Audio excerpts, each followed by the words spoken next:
I'm just trying to figure out how the private investigators have gotten involved in this mess going on with Angela, Shamea, and the neighbors, Mr. George, Crash to Cash, the wife, Ashley. It has spiraled into something that is now out of control.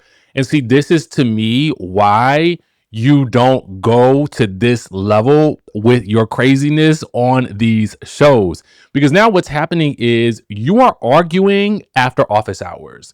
What I mean by that is you are online arguing and you're not being paid to do this. You're not being paid to do any of this. This is non-paid work, okay? This is charity work, Angela. So I need you to understand exactly what's happening right now, what you're doing, what you're getting involved in. And I'm not speaking negatively about Ashley or Mr. George Crash to Cash. I'm just simply saying you're doing work for free, Angela. That's what's happening right now. And this is why you don't want to go down this hole. So we're going to talk about what's happening right now with Angela and Ashley and Mr. Crash to Cash, as well as what's going on with Kelly and Phaedra. So stick around to the end of the video because we're going to get into the Phaedra and Kelly drama in just 1 second. Okay. Now, if you haven't liked this video already, you're going to want to do so by the end. Okay. Because we got some things to cover. All right. So shout out to our friends over at the Thebravoshaderoom. A number of sites have also picked this up, but this was, I think, the first place that I happened to see it. So Ashley, the wife of George, Mr. Crash to Cash, says, imagine calling me to fish for information about another woman, getting absolutely nothing but a neutral response, then turning around and making my husband the center of a story you created in your own head. Let's be serious. Out of everything in this world, why would I ever give someone permission to put my husband in the middle of an allegation like that? That doesn't even make sense. I'm just glad Shamea brought it to light before she had the chance to fully run with that made up narrative.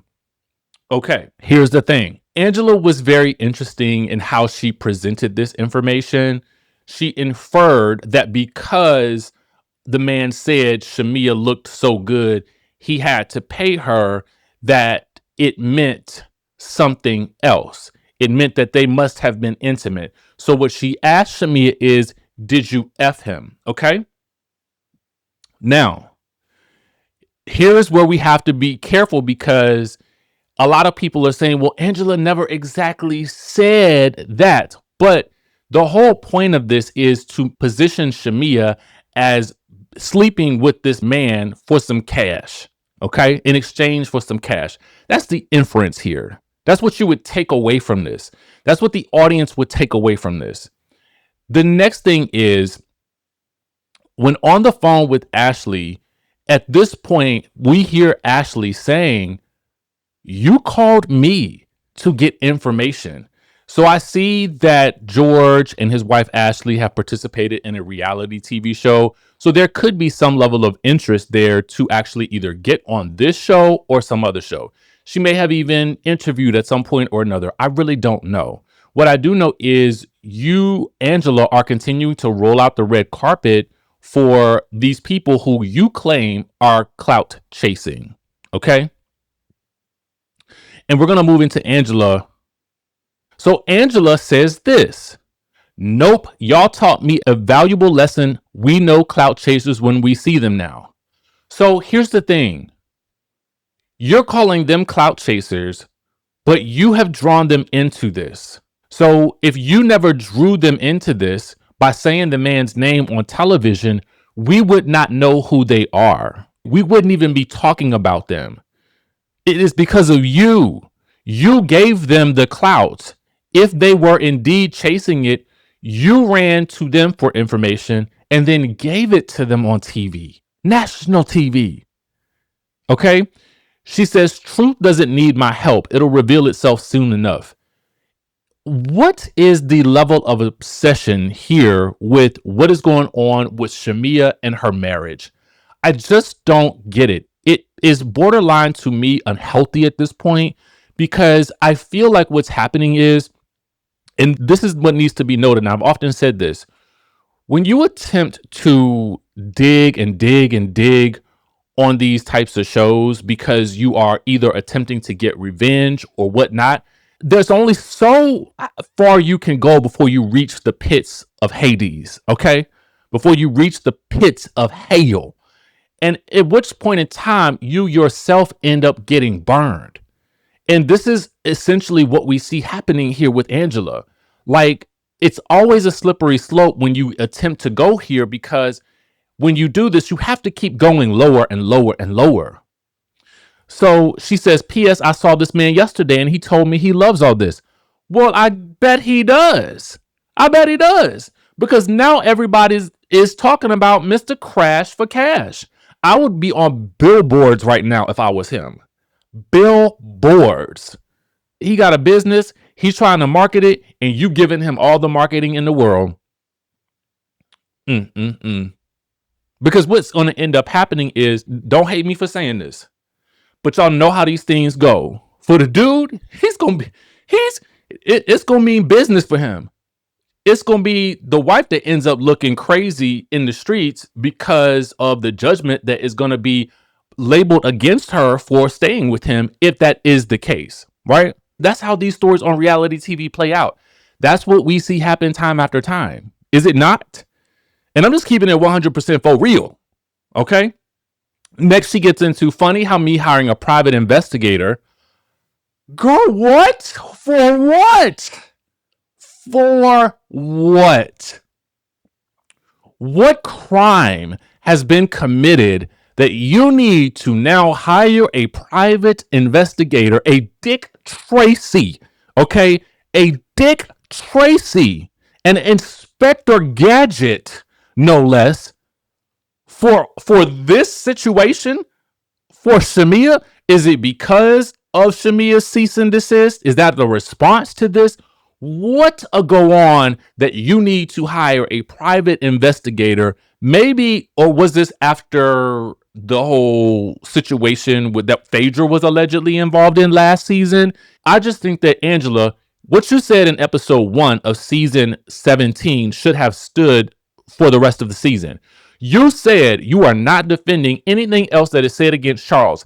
To me, that was going to be your healthiest route to winning this season, in terms of just coming out of this and feeling good about the season, no regrets, and just kind of like, you know what? I had a good season. I had some beef. I settled it and I moved on. Episode 1, you said to us, you said, I am not, they're just going to have to believe whatever they want about Charles. They can say whatever they want and it doesn't even matter to me. I'm not defending it. Why then are we hiring private investigators now? Okay. Anyway, she says, funny how me hiring a private investigator and asking questions somehow turned into a manufactured storyline for somebody chasing a moment. Who's chasing the moment? Okay. The girl, Shamea, wants to know why you're investigating her. You are indeed investigating her. Why are you investigating her? Investigation requires you to be the manufacturer of a storyline. It requires you to chase a moment. I'm so confused. Color me confused. She says, y'all don't have to like me. This is not about us liking you. We already like you. Angela, we already like you. Is that what this is about? She says, one thing I'm not is a damn fool. And by the way, if you don't want your personal injury attorney all in the blogs, videos, and Instagrams chasing clout, well, what I would have to tell you is, if you don't want your personal injury attorney all up in the blogs and videos and Instagram chasing clout, then don't bring them up on reality TV. She says, maybe choose Delos PR 96. Okay, I'm assuming that's maybe a competitor to Mr. George Crash for Cash. I don't really know. But shout out to this man too, because now he's getting some, benefits off the back of this craziness either. She says, I didn't bring them into the conversation. Yes, you did. Yes, you did. When she asked you, why were you investigating her? You could have either said, no, I'm not. Or you could have said, is what I found out true? That could have been all it was. But when you bring these people in, you can't turn around and call them clout chasers when they start taking advantage of the fact that you brought them into a national TV show. I just can't take it, Angela. I just can't take it. I just can't take it. I asked you yesterday. I said, ma'am, please stop. You don't have to do any of this. You are better than all of this. Period. Point blank, the end. Shout out to our friends over at The Girls Are Fighting. I was tagged in this post and I want to give them a shout out, but I also want to shout out the clip from the reality rundown. This interview is featured on YouTube, so I will link it for you in the description down below so you can watch the entire thing and make sure to follow both sites. Okay, so they sat down with Kelly Potter. It was a really good interview. At the end, one of the hot take questions was, and this is from viewers, was, Phaedra, well, regarding Phaedra, Kelly, would you have worked with Phaedra if you knew she was also a big part of the married pastor Nigerian client rumor? Okay. And I had to go back and wonder, I'm like, did Kelly not hear any of this during the episodes? And she says, I don't hear everything. If we're in the moment and something is happening, I'm not always going to hear it until much later or when I see the episode. So for her, she says, I would like to ask her about that. And I don't know that I would have hired her. She says she never would have hired Phaedra Parks as her attorney if she knew Phaedra was behind the married pastor rumor. And to that, I say, Kelly, I would still hire her. You know why? Because at the end of the day, now, girl, you owe me. You owe me something. You owe me something. Y'all remember that song? Shorty, say what's your price? Just to back it up, better hold my ice. Now they say you owe. Y'all remember that? Y'all know what I'm talking about. Anyway, yeah, I would have been like, girl, you owe me. You owe me something. So get on up in this courtroom and get on your jobs and defend me in court while you talking about me behind my back, talking about I'm sleeping with a married pastor Nigerian client of yours. Yep, you owe me something. So give it on up, girl. You owe me now more than you owe me in the beginning. How about that? So get to work. Get to work. Anyway, that's all we got for y'all today. Keep it locked onto the channel because there's always some craziness going on. Angela, we here, and that's the thing. I want to go back to that. Angela, we like you. We actually love you on the show. We do. We don't like this. This ain't the type of stuff we like. And let me go back to Angela for this reason.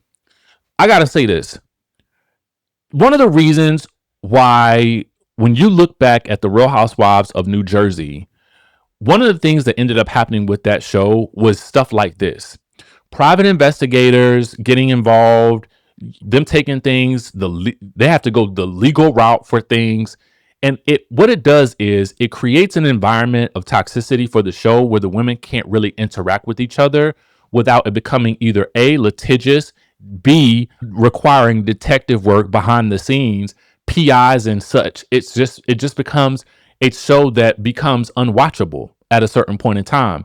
And it creates an element of toxicity for not only the show, for the brand, for the network, and then for the viewers. And so what you don't want to see happen for yourself or your castmates is y'all end up in a situation because of egos, because of investigations, because of allegations that are being planted by people and looking up this and looking up that. That's what happened with Real Housewives of New Jersey. And you saw them go on pause for quite some time. Okay. And half of those people ain't returning. Don't take this show down this road. Okay. I'm asking you, do not take this show, all of y'all, do not take this show down this road. Okay? We have seen where it leads. We don't like it. And we're asking you to stop right now and correct course because it's not too late. All right? With that being said, make sure y'all like this video, subscribe.